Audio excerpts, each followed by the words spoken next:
ಮಾಡ್ತಾ ಒಂದ್ 3 ತಿಂಗಳಾಯ್ತು. ಅಂಡ್ ನನ್ಗೆ ಪ್ರಾಡಕ್ಟ್ ಇಂಟ್ರೊಡ್ಯೂಸ್ ಮಾಡಿದ್ದು ಅಶ್ವಥ್ ಸರ್ ಮತ್ತೆ ಶಿವಕುಮಾರ್ ಸರ್, ನನ್ನ ಅಪ್ಲೈನ್ಸ್. ಎಷ್ಟು ನಂಗೆ ಖುಷಿ ಆಗುತ್ತೆ ಅಂದ್ರೆ, ನಾನೇ ಇವಾಗ ತುಂಬಾ ಜನಕ್ಕೆ ಕಿಟ್ ಕೊಟ್ಟಿದೀನಿ.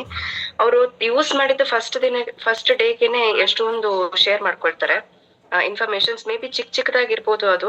ಲೈಕ್ ಬೆಳಗ್ಗೆ ಬಂದ ತಕ್ಷಣನೇ ಅವ್ರು ಹೇಳ್ತಾರೆ, ಮೇಡಮ್ ನನ್ಗೆ ನಿನ್ನೆ ಪ್ರಾಡಕ್ಟ್ ಯೂಸ್ ಮಾಡಿದ ತಕ್ಷಣ ನನ್ಗೆ ನೀರಿಂದು ರುಚಿ ಗೊತ್ತಾಯ್ತು ಅಂತ ಒಬ್ರು ಹೇಳ್ತಾರೆ. ಇನ್ನೊಬ್ರು ಹೇಳ್ತಾರೆ, ಮೇಡಮ್ ನನ್ಗೆ ಮಲ್ಗಿ ನಾನು ನೆಕ್ಸ್ಟ್ ಡೇ ಎದ್ದೇಳೋ ಅಷ್ಟೊತ್ತಿಗೆ ನನ್ ಬಾಡಿನಲ್ಲಿ ಏನೋ ಹೊಸ ಚೈತನ್ಯ, ಇಷ್ಟು ವರ್ಷದಲ್ಲಿ ನಂಗೆ ಇರ್ಲಿಲ್ಲ. ನನ್ಗೊಂದ್ 65 ವರ್ಷ ಆಗಿದ್ರು ನನ್ಗೆ ಅದು ಗೊತ್ತಾಗ್ತಾ ಇದೆ, ನನ್ಗೆ ಆ ಚೇಂಜಸ್ ಗೊತ್ತಾಗ್ತಾ ಇದೆ ಅಂತ, ಇನ್ಸ್ಟೆಂಟ್ ಆಗಿ ಚೇಂಜಸ್ ಗೊತ್ತಾಗ್ತಿದೆ ಅಂತ ಹೇಳ್ತಾರೆ. ಒಂದು ಮೇಜರ್ ಹೇಳ್ಬೇಕು ಅಂದ್ರೆ, ನಮ್ ತಾಯಿಗೆ ಕಣ್ಣಿಂದು ಪ್ರಾಬ್ಲಮ್ ಇತ್ತು ಮೇಡಮ್. ಅವ್ರಿಗೆ ಆಲ್ಮೋಸ್ಟ್ ಲಾಸ್ಟ್ ಇಯರ್ ಇಂದ ನಾನು ಅವ್ರಿಗೆ ಟೆಸ್ಟ್ ಮಾಡಿಸ್ತಾ ಇದ್ದಿದ್ದು. ಅವ್ರಿಗೂ ಪೊರೆ ಇತ್ತು ಅಂತ ಹೇಳಿ ಅದನ್ನ ರಿಮೂವ್ ಮಾಡಿಸಿದ್ವಿ ಲಾಸ್ಟ್ ಇಯರ್. ಅದನ್ನ ಲೆನ್ಸ್ ಕೂಡ ಹಾಕ್ಸಿದ್ವಿ. ಬಟ್ ಅವ್ರಿಗೆ ಬ್ಲಡ್ ಕ್ಲಾಟ್ ಆಗ್ತಾ ಇದೆ ಅಂತ ಹೇಳ್ಬಿಟ್ಟು ಇಂಜೆಕ್ಷನ್ಸ್ ಅಂತ ಹೇಳಿದ್ರು. ಆಲ್ಮೋಸ್ಟ್ ಒಂದ್ ಇಂಜೆಕ್ಷನ್ ಕಾಸ್ಟ್ 78,000 ಅಂತ ಹೇಳಿದ್ರು. ಸೊ ಅದನ್ನ ನಾವು 3 ಇಂಜೆಕ್ಷನ್ಸ್ ತರ ಕೊಡ್ಸಿದ್ವಿ. ಬಟ್ ಆದ್ರೂ ಕೂಡ ಲೇಸರ್ ಟ್ರೀಟ್ಮೆಂಟ್ ಮಾಡ್ಸಿದ್ವಿ, ಇಂಜೆಕ್ಷನ್ಸ್ ಕೊಡ್ಸಿದ್ವಿ. ಬಟ್ ಆದ್ರೂ ಕೂಡ ಅದು ಕ್ಲಾಟ್ ರೇಟಿಂಗ್ ಜಾಸ್ತಿನೇ ಇತ್ತು. ಯಾಕೆ ಅಂದ್ರೆ ನಿಮ್ಮ BP ಫ್ಲಕ್ಚುಯೇಷನ್ಸ್ ಆಗ್ತಾ ಇದೆ ಅಂತ. ಬಟ್ ಪ್ರತಿ ಸಲ BP ಚೆಕ್ ಮಾಡಿಸಿದಾಗ್ಲೂ ನಾರ್ಮಲ್ ಅಂತ ಬರೋದು. ಈಗ ಈ 3 ತಿಂಗಳಲ್ಲಿ ಅವರು ಪ್ರಾಡಕ್ಟ್ಸ್ ಯೂಸ್ ಮಾಡಿ ಬೆಲ್ಟ್ ಹಾಕೊಳ್ತಾ, ಮತ್ತೆ ಮ್ಯಾಟ್ರಸಸ್ ಯೂಸ್ ಮಾಡ್ತಾ, ಮತ್ತೆ ಆ ನೀರ್ನ ಕಣ್ಣಿಗೆ ಸ್ಪ್ರಿಂಕಲ್ ಮಾಡ್ತಾ, ನಿನ್ನೆ ನಾವು ಹೋಗಿ ಚೆಕ್ ಮಾಡಿಸಿದಾಗ ಹೇಳಿದ್ರು, ಲೈಕ್ ನಿಮ್ ಕ್ಲಾಟಿಂಗು ಇವಾಗ ರೆಡ್ಯೂಸ್ ಆಗಿದೆ.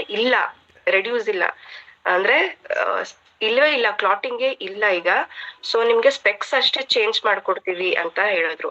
ಸೊ ನಮ್ಗೆ ಎಷ್ಟು ಖುಷಿ ಆಯ್ತು ಅಂತಂದ್ರೆ, ಫ್ರಮ್ ಪಾಸ್ಟ್ 1 ಇಯರ್ ನಾವ್ ಈ ಕಣ್ಣಿಗೆ ಅಷ್ಟು ನಾವು ಟ್ರೀಟ್ಮೆಂಟ್ ಕೊಡ್ಸಿದೀವಿ, ಅಷ್ಟು ಯೋಚನೆ ಮಾಡಿದೀವಿ. ಬಟ್ ಈ ಏನು ಚೇಂಜಸ್ ಇದೆಯಲ್ಲ ಮೇಡಮ್, ಇದು ಟ್ರೆಮೆಂಡಸ್.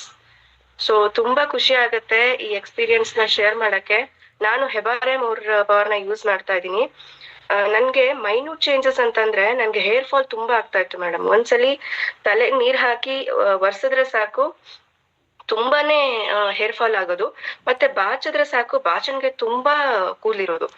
ಈಗ ನಾನು ಅಬ್ಸರ್ವ್ ಮಾಡ್ತಾ ಇದ್ದೀನಿ, ಹಾರ್ಡ್ಲಿ ತುಂಬಾ ಕನ್ಸಿಸ್ಟೆನ್ಸಿ ಕಮ್ಮಿ ಆಗಿದೆ ಮೇಡಮ್. 10 ಕೂಲಿರೋ ಜಾಗದಲ್ಲಿ 2 ಹಿಂಗ್ ಬರ್ತಾ ಇದೆ. ಅಂಡ್ ಹಿಮ್ಮಡಿ ತುಂಬಾನೇ ಒಡೆದಿತ್ತು. ಈಗ ಮೋಸ್ಟ್ಲಿ ನಾನ್ ಅನ್ಕೊಳ್ತಾ ಇದ್ದೆ ಪ್ರೆಷರ್ ಅಂದ್ರೆ ಭಾರ ಜಾಸ್ತಿ ಇರೋದಿಕ್ಕೆ ಹಂಗಾಗ್ತಿದೆ ಅಂತ. ಬಟ್ ಇವಾಗ ಪೂರ್ತಿ ಅದು ಕೂಡಿದೆ ಮೇಡಮ್. ಹಿಮ್ಡಿನಲ್ಲಿ ಏನಿದೆ ಇದು ಸ್ಕಿನ್ ಅದೆಲ್ಲ ಕೂಡಿದೆ. ಅಂಡ್ ಇವಾಗ ಪೇನ್ ಇಲ್ಲ ಆ ಜಾಗದಲ್ಲಿ. ಈ ತರ ತುಂಬಾ ಚಿಕ್ಕದಾಗಿ ರಿಸಲ್ಟ್ಸ್ ಬರ್ತಾ ಇದೆ. ನಮ್ಗೆ ದೊಡ್ಡ ಮಟ್ಟದಲ್ಲಿ ಬರ್ಬೇಕು ಅಂತಿಲ್ಲ, ಚಿಕ್ಕದ್ ಬಂದ್ರು ಸಾಕು madam. We will be very blessed, because ಅದರಿಂದ ತುಂಬಾನೇ ಕಷ್ಟ ಪಡ್ತಾ ಇರ್ತೀವಿ. So full credit goes to Sagar sir. ಇಂಥದ್ದು ಅದ್ಭುತವಾದ ಪ್ರಾಡಕ್ಟ್ ತಗೊಂಡ್ಬಂದ್ ನಮ್ಗೆ ಕೊಟ್ಟಿದ್ದಾರೆ. ಜೀವನದಲ್ಲಿ ಸಂತೋಷ ಏನು ಅಂತ ನೋಡಕ್ಕೆ ನಮ್ಗೆ ಒಂದು ಕ್ಷಣಗಳನ್ನ ಕೊಟ್ಟಿದ್ದಾರೆ. ಇದನ್ನ ಹೆಚ್ಚೆಚ್ಚು ತಲುಪಿಸ್ಬೇಕು. ಆದ್ರೆ ಒಂದೇ ಬೇಜಾರು ಮೇಡಮ್, ಯಾರ ಹತ್ರ ನಾವ್ ಇದ್ರ ಪ್ರಾಡಕ್ಟ್ಸ್ ಬಗ್ಗೆ ಹೇಳಿದ್ರೆ ಅವ್ರು ಫಸ್ಟ್ ಯೋಚನೆ ಮಾಡೋದು ದುಡ್ಡಿನ ಬಗ್ಗೆ ಯೋಚನೆ ಮಾಡ್ತಾರೆ. ಇನ್ನೊಂದು ಬೇಕಾದಷ್ಟು ಪ್ರಾಡಕ್ಟ್ ಇದೆ ಅಂತ ಹೇಳ್ತಾರೆ ಮೇಡಮ್. ಬಟ್ ನನಗ್ ಅನ್ಸೋದೇನಂದ್ರೆ, ಅವ್ರ ಕರ್ಮ ಕಳ್ದಿದ್ರೆ ಮೇಡಮ್, ಖಂಡಿತವಾಗ್ಲೂ ಅವ್ರು ಇದನ್ನ ತಗೊಂಡ್ತಾರೆ. ಖಂಡಿತವಾಗ್ಲೂ ಇದನ್ನ ಉಪಯೋಗಿಸ್ತಾರೆ. ಸೊ ಅವ್ರಿಗೆ ಕರ್ಮ ಇನ್ನೂ ಕಳ್ದಿಲ್ಲ ಅನ್ಸುತ್ತೆ, ಅದಕ್ಕೆ ಅವರು ಡಿಲೇ ಮಾಡ್ಕೊಂಡು ಮುಂದಕ್ಕೆ ಹೋಗ್ತಾ ಇದಾರೆ. ಬಟ್ ಎಷ್ಟು ಜನ ಕೊಟ್ಟಿದೀವೋ ಅಷ್ಟು ಜನಕ್ಕೆ 100% ರಿಸಲ್ಟ್ ಅಂತೂ ಖಂಡಿತ ಬರುತ್ತೆ madam. We are very happy. Thank you for the system, thank you for the core committee members, thank you for my appliances.